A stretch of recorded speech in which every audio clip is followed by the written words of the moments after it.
You are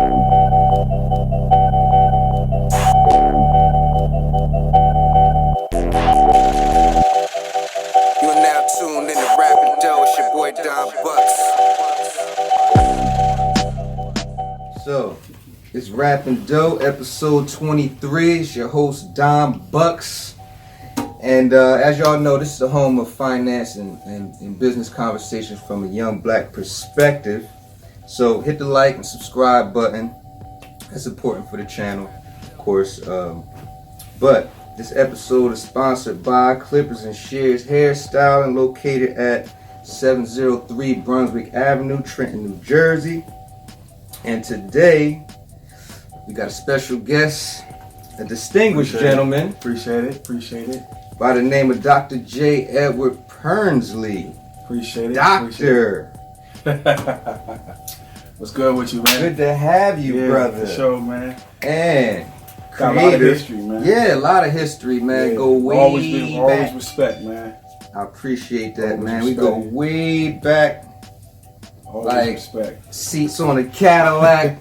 Catching the 606 up to the bus, Oh, to the barbershop. Man, it's been a minute, bro. Yeah. Creator of the Brilliant Culture. Right. Lifestyle brand, Brilliant Culture, lifestyle brand. Word. So give the people a little background on yourself, man. Because doctor, people think doctor, they think medical doctor, because that's what I thought. I'm not writing no prescriptions. You ain't writing no prescriptions. All right. Well, I ain't writing no prescriptions, but I will tell you this. Definitely fortunate to be here, man. As far as my background, I'm a public servant, you know what I'm saying? And I start with that because everything that I do, any accomplishment that I've been blessed with, I really don't look at it as something for me. I look at it as something that I gotta give back. And just to break that down, so I came up with the concept about Brilliant Culture actually out of frustration, because I felt like as a culture, everything we do is dumbed down, right? People fail to really research. They fail to really look into things there on their own. They fail to really look for wisdom, look for information beyond what they see on Wikipedia, beyond what they see on social media. So this brand really was born out of frustration, because me personally... Frustration with our culture. Frustration with our culture, frustration with just the lack of understanding, and particularly a level of ignorance, when in fact, deep down, we're all brilliant people. But what people fail to realize is that you have to apply yourself, you have to apply your think, you have to apply practices. You know, one of the things that we've gotten away from just as a culture, and I'm not even talking about black people, is just a set of values that attach itself to work ethic, attach itself to character, attach itself to how we carry ourselves. I mean, I have 3 children. They're watching me, you know. So I came up with this concept, which is grounded by 3 principles: self-empowerment, consciousness, and resilience. Now, for me, that spoke to a lot of different things, because the reality is no one's going to empower you per se. Everything that I've had to accomplish is because I work for it. Never been the smartest person in the room, never been the brightest book on the shelf, but I tell you what, no one will ever outwork me, period. In terms of consciousness, I promote that because, I mean, you turn on the TV every day, you look at what's out there, it's all fake, you know, and a lot of times, I mean, you speak to financial literacy and what people look at in terms of the value of a dollar. You know, most people aren't conscious enough to understand that what you earn today sets you up for what you're doing tomorrow, the month later, the year later, how it relates to credit, how it relates to how you invest. Investing isn't buying jewelry. Investing is buying stock or buying property, you know, so that level of consciousness. And then the idea of resilience, going back to the fight, you know, I've been knocked down plenty of times in my life. Still do get knocked down. Right. You know, so the resilience in getting back up, looking at that situation as a lesson, looking at it as a strength builder and pushing forward. So I apply that in my career. I apply that as a parent, as a friend, you know, the resilience in life, period. I think many times I was listening to I was listening to a sermon earlier, and a gentleman was talking about how a graveyard has all the dead dreams, all the things that never manifest because people have gotten knocked down and they've died. Those dreams died with them. Those intuitions to move forward died. And part of the whole idea behind brilliant culture is to really educate people that you have to self-empower yourself. And when you get self-empowered, you have to give back. So for me, that is my ultimate cause in that regard. I also have, stop me because I like to talk. No, because it's crazy because you made a couple points that I made posts on. Like the last one you just said, people, I always say do that thing now, whatever it is, because in another, our last episode, time is money. It's a lot of goals and dreams that are in the cemetery. People just never got it out of their head. Books that were supposed to be written, poetry that was supposed to be written, paintings that was supposed to be, so many things that people want to do, have the idea to do, but perhaps they don't have the courage to do it. They don't have the confidence to do it, or they're looking for validation. Part of any area of entrepreneurship involves a level of fearlessness, right? You have to believe in yourself first. I had to tell myself in the mirror that somebody was going to actually adopt what I'm saying and it made sense. And it took me a while to get there. I went through a period of years, man, of just self-doubt, just sitting there until one day it just clicked. I'm like, you know what? I don't care. You play poker, you just push it all in. And you be like, whatever, I don't even care. And that's where I am right now. Leap of faith, man. That's where I am right now. And okay, so Brilliant Culture, is that like a school? Is it like it's a curriculum? It's a think tank. Ultimately, so it's with a think tank. So naturally, as a PhD, I'm a researcher. So I plan to look at particular topics. Could be consumerism. It could be financial literacy. It could be effects of education on cycles of generational cycles or employment. And basically, I look at common issues, common problems, research them, and put the information out there. There's thousands of think tanks out there right now. Think tank? I never heard of a think tank. A think tank. I think I heard of a think tank, but I never really knew what a think tank was. A think tank, for most people who don't realize it, is an advocacy group. You have think tanks on homelessness. You have think tanks on financial literacy. Quite honestly, Rappin Dough could be a think tank because you are a thought leader on a particular topic. You're researching information, you're putting it out. Right. But it's behind your agenda. So, a lot of politicians, they gather their information and they formulate an agenda behind a think tank, which is where you get lobbyists, which is where you get people with a lot of money who say, look, I want you to go this direction. That's a think tank. Mm-hmm. So for me, I wanted a multicultural ethnic think tank that really looks at common issues that we face, that many people talk about. See, one of the things that I could recall most vividly is I would be at a table with my father, and my father would sit down. He was always famous for, not past tense, he is famous for his lectures, and we would be sitting down talking about all these different topics, right?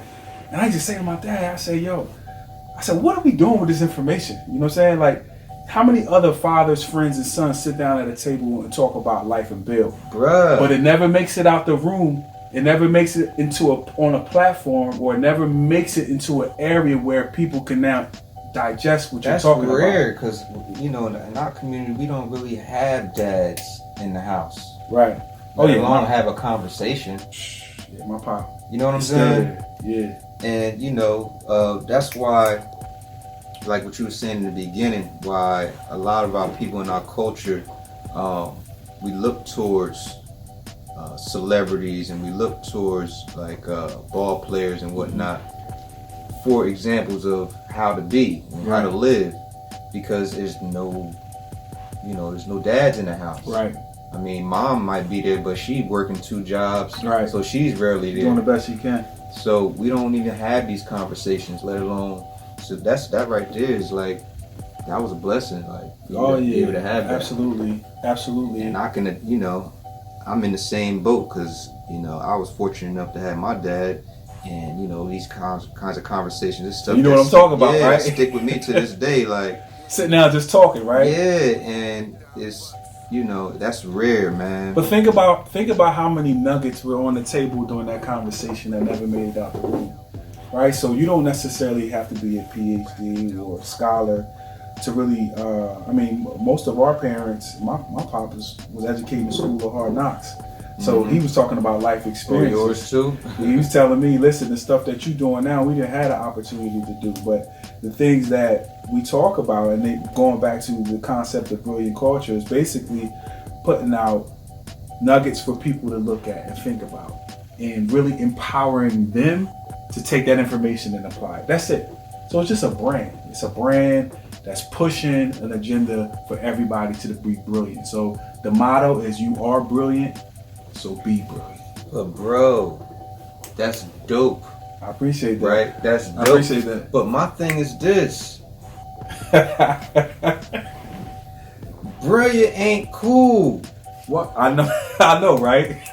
Right? And I'm like, why? Like, why? Because I just posted something like that today. It was like, what I said, why is negative energy celebrated like so much amongst us? Like, we celebrate negative energy, like that's popular, that's cool, like, you know what I'm saying? I really, like, why do you think that is? Like, is it the lack of the parents in the household? Like, it's a combination of everything. I think it's generational. I think there's some self-hate there. I think that a lot of it really it's a discounting of your own intelligence. I remember being in school, and you would have a certain group of brothers that, you could be this type of dude doing what he's supposed to do, but the dude over there that was doing this and doing that, he would get all the chicks, or he would get all the attention. And you were like, wait, did y'all see I got a good report card, right? You know what I mean? So, but beyond that, fast forward, we're all approaching 40, 30s, X, Y, Z. Brilliant is cool. Now when you look now, it's like, it's cool. It must be cool. Not enough light is shed on the smart folks, man. Brilliant must be cool. I think at this stage, and I'm not naming any names, and you look at the forces shaping the environment around you, the political forces, the financial forces. If you don't have it up here, you will be a mouse in a maze going in a direction that everybody wants you to go in. I'm gonna say a name. I ain't gonna mention no name. I'm gonna say a name. They had the NAACP awards last night. Okay. Wasn't that last night? I believe or the night before? I don't watch award shows. I don't either. But I've seen the commentary. Why did Lizzo get an award? Right. I really don't know. Mind you, did you see what she did at the Lakers game? Yeah, she was ass out. That is not literally. That's not black excellence. No, that's not. In front of all those people, kids. That's not. White people. But bro, you got to think, right? There's really an agenda There's an agenda with anything. So I think the beauty in having social media, right? So when I knew nothing about the purpose of social media before. Post a picture of your family. I'm at Florida. I'm at the grocery store. Look at my bowl of cereal I'm eating. Great, you do all that, but creatively, social media is brilliant because it's a platform. You can control what you put out there, and most often, things that are negative, that degrading to our women, degrading to our children, they're the things that's most popular. And guess what? We adopt it. We think it's cool. This is what I'm saying. Why? Like, what? What are we doing? Well, here's what we're missing. we're missing those few people that are stepping out on faith, like you, myself, other positive brothers that are saying, screw this. This is what we're going to put out there. I don't care if it affects one person, then that matters, because that one person is going to teach his kids, and his kids going to tell their friends at school. We don't have that anymore. We don't have any generational leaders that are stepping out there. OGs, man. They're We got gone. O's without the G's. Yeah, well, we the ain't OGs giving out, now. They ain't giving out no G. We just O's. We the old heads now, and quite honestly, if we don't do something, we're gonna be lost generationally. I just can't. I'm just compelled to be. I can't be one of those people. They say I can't be one of those O's without the G. I got to give up the G. I got to give it up. I got to give it up because I agree with you. Like, I was watching Jay Morrison. Jay Morrison cussed us out today. Right. I don't know if you follow Jay Morrison. No, I don't. Jay Morrison heavy, but get a chance to check him Okay. out. But On the ground? yeah, Okay. Jay Morrison. Actually, he's on Facebook too. Okay. But he just actually opened up. It's called the Legacy Center Okay. in Georgia. It's basically a business incubator, but he calls it the Black House. Okay. Because it looks like the White House. It's big. It looks as big as the White House, but he on purpose made it black. Okay. Okay. So we call it the Black House. Okay. So basically, he does all types of stuff, and he teaches real estate, credit, Facts. insurance, all types of financial literacy. And he was just talking about how we got these OGs out here that's letting this stuff perpetuate, letting, like, Pop Smoke just got killed, the rapper just got killed, he's Right. 20 years old, like, it's just all this stuff being perpetuated and nobody stepping up to say anything about it. Right. And he was basically voicing what I was thinking. I'm like, yo, it's a lot of people out here just letting all this stuff slide, like, and it's bad. It's bad, but my thing is I got to do my part so you can never say, I was part of the problem.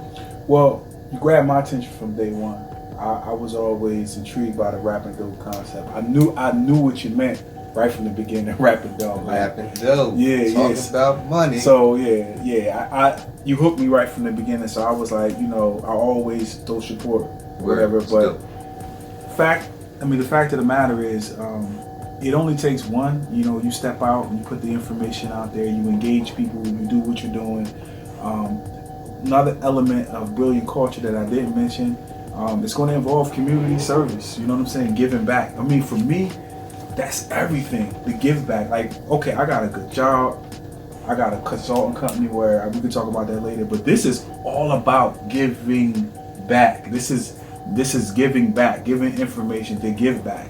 And beyond what we do, like building a brand, for me, is about building something that symbolizes something, giving someone something to follow and to model after. You can see, you don't gotta like brilliant culture, but you'll like what it stands for. So that's part of why I created that. Now, where it goes from there, I'm fine with it, but it's just my way to express how I feel. So is Brilliant Culture the consulting company, or just the think tank part of it? Yeah, it's a lifestyle brand. It's a lifestyle brand based on a think tank that pushes information out. Okay, so the consulting, So I got a consulting company called Zeal Adroit Business Solutions. Business Solutions. Zeal Adroit. So adroit, zeal means obviously you have the zeal, as you're zealous about something, you're enthused. Adroit means using the clever part of your mind. Oh, Zeal Adroit. Took deep, y'all. Zeal Adroit. Zeal Adroit, right? Spell the adroit part, because I ain't the... ADROIT. Zeal Adroit. It's all one word. Business Solutions.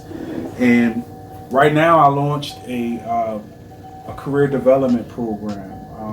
Part of my whole story of where I am right now, I'm a government executive. I'm not going to publicize where I'm at, but I'm fortunate, very fortunate, and I've been in leadership in the public sector for more than 15 years.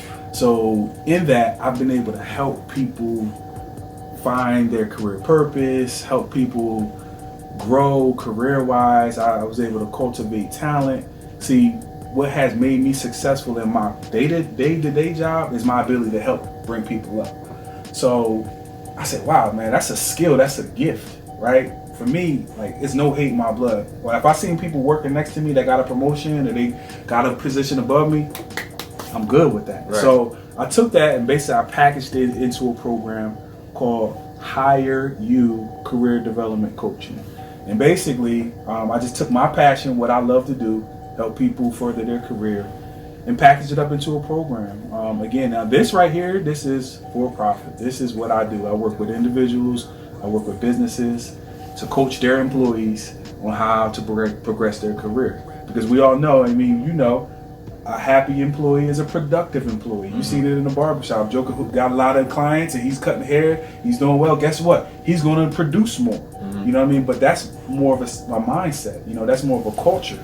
You know, and it takes the leaders to understand that. Like, all right, okay, we understand it's about moving widgets and productivity, but you got to pour into your employees, and that to me is the biggest asset of any company. So for me, helping people move along in their careers, helping people understand their career purpose, their talents, their gifts, and how it applies to their long-term goals was something that I packaged up into a program, and now I do on a part-time basis. And for me, that is fulfilling. That's fulfilling. So you might have an interesting perspective on the chances, because a lot of people, like we was talking about before we went on air. We was talking about how, you know, a lot of people in our culture, a lot of parents in our culture, they want their kids to they push them more towards sports, right? And you know, a lot of us want to be ball players and or rappers or entertainers. What's the chances? Slim. Yeah, I ain't even asked you yet. You already know what I'm about to say. The chances of somebody being educated financially and being successful versus somebody being successful as a ball player or a rapper. What's the chances? You got better chances doing one or the other, like, because honestly, it's really a matter of timing, probability, who sees you, how much of a gimmick, whatever you are. I mean, because quite honestly, you don't have to be talented to be an entertainer. You don't have to be the best person on the team to get a contract. But the reality of it is, I mean, there's only 450 NBA players, right? And there's 300 million people in the United States. So you do the math. I mean, right. Quite honestly, I think it's like hitting the lottery. It's like hitting the lottery. You know, we got one coming out of Trenton right now, Miles Powell. Miles, yeah. I'm trying to get him on the show too. Yeah. I've known him and his family since they were younger. But I mean, his parents invested into him since they were yay high, and that's a gift. You understand what I'm saying? Their dad played ball. Yeah, the whole family. But it's a gift. You know what I mean? Like certain things you just know it's innate. It's a gift. Right. But going back to your point, education for me was the key that opened up all my doors. Right. That was one of the things my pop said. My mother said the same thing. She said, "Listen, get your education." So for me, it was like, all right, out of school, I didn't know exactly what I wanted to do, but I said I'm going to college. Once I got there, I was like, oh, I'm here. Like, yeah. I didn't even know I was going to be there, but I was like, all right, well, I'm not going to fail out. That was my goal, not to fail out. But the reality is people need to make short-term goals based on your talent, your skills, and your gifts. And if people were to spend more time trying to self-explore and discover who they are, what you're good at, like you might be a good fish fryer, you might be a joker that can paint, you might be good at poetry, you might be whatever. You know, I mean, I know a lot of cats that's good with the carpentry. You know what I'm saying? That I know a guy that can build a whole deck. He never went to school before. He just great with his hands. Find whatever your gift is, whatever your passion is, and pursue it, and then turn it into a craft. And that in and of itself will give you more value than, unfortunately, playing ball. Trying to, because it's like like now getting a that's lottery, now. bro. Let me put a disclaimer out there. I'm not suggesting that no one should follow their dreams. Right? Yeah. If you can make a jumper, or you can do X, Y, and Z, that's great. But you need to have a plan A, B, C, and D. Because the reality of it is, even ball players who make it, who are not educated, they're broke within 3 years. Yeah, like what was dude name that played for the Celtics? They're broke now. Damn, what's A his few of name? them. Eddie Curry broke. What's his name? I know I he forgot talking his about. name, man. He was the man for Boston. What's his name? You know exactly what I was talking about. Antoine Walker. Antoine Walker. I don't think Drop 50 on you real quick too. And word is, like when he was in college, he couldn't really read. Right. Mind you, he done made it all the way to college. So that mean even, because he was 6'9" and was, raw on the court. Don't worry about that report, or don't worry about this test, and Right. all the way through school. And look what he did with his money. Right. I mean, quite honestly, I got an opinion on professional sports, but that might be a whole nother episode. I mean, But the reality of it is, back to the whole idea of empowering yourself, finding a level of consciousness about what's happening around you. Things are happening around us at a rapid rate. If you don't pay attention, policies are enacted every day that affect you. That if you're not up on it, guess what? You go somewhere and you try to get a home loan, and you realize that they raise the credit score up to a certain threshold, and you might not be prepared for it. You know what I'm saying? Like, there's certain things that you always have to be conscious about. And to your original point about, do you invest in self or do you invest in the craft? I think if I had to give any message to anybody listening to my brother's show, I would say explore yourself first. Find out who you are. Find out where your gifts are. We all have gifts. My gifts weren't your gifts. My gifts wasn't to be a stylist. My gifts, I don't have a plumber's hand, or I'm not great with my hands. I'm an intellectual. I'm a strategist. That's my gift. I figured that out. I'm a strategist. I can be here and I can visualize step 20, and I can already map out how to get there. That's my gift. That's dope. But someone else's gift might be, like, I think, and we get so caught up in my gift trying to be your gift, you're trying to be my gift. I see you doing B, so I gotta do B, or I gotta do better than you, or I gotta compete with man. you. No, find your lane, find your niche, and maximize it. Unbelievable. You get what I'm You saying? just made a mean point there.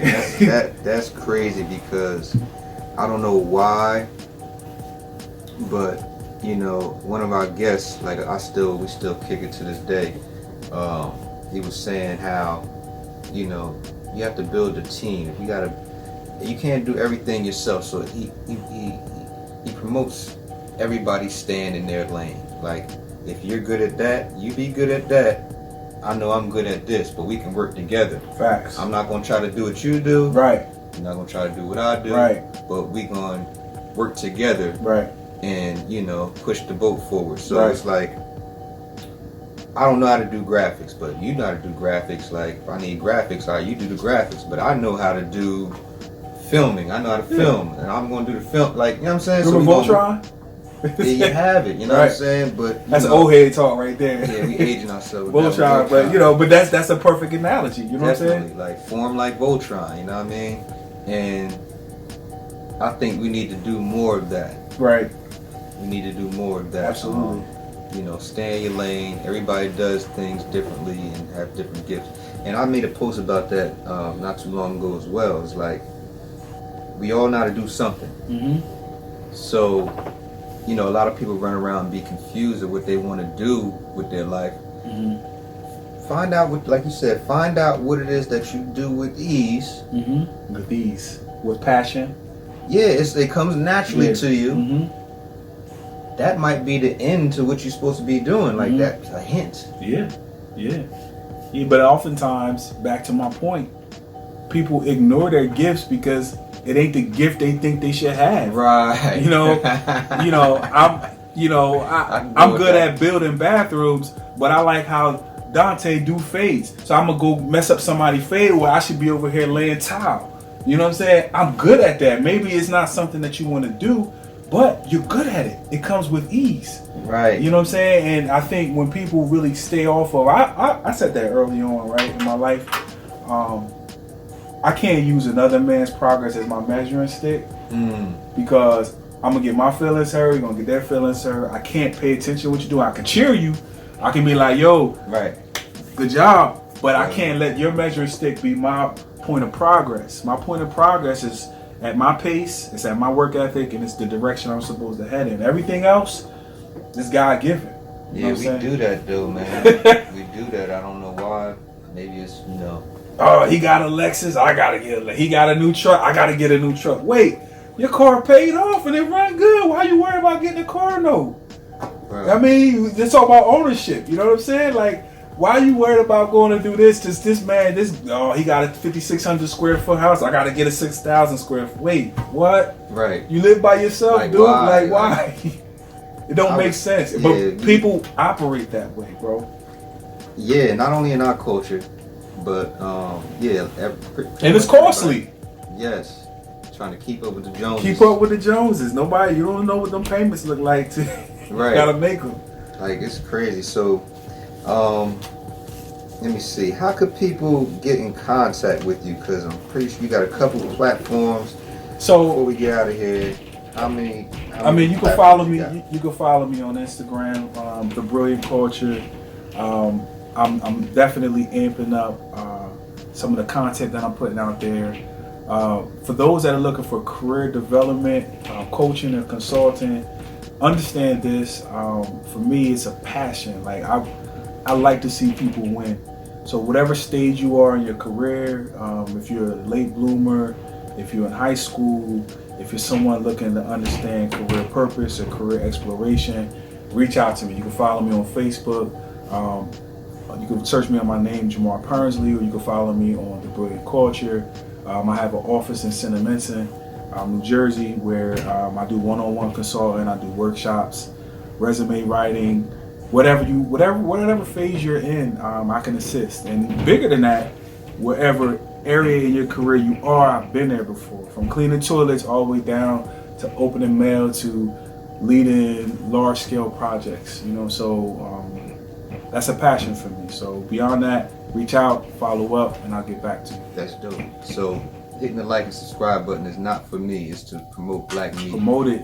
And also, let me give a shout out to my brother here, Rappin Dough. Continue to watch it. He's putting out them nuggets. He's putting out information that is going to challenge and press you. It might not be popular. It might not be something that you can adopt early, but just pay attention to it. And sometimes it's the seeds that someone put out there that you got to take and do the research yourself. So I definitely respect what you're doing and keep it up. No doubt. It's necessary. It's necessary. I feel compelled. It's necessary. You know what I'm saying? Yeah. So with that, y'all, we'll see y'all next week. Rappin Dough. Peace.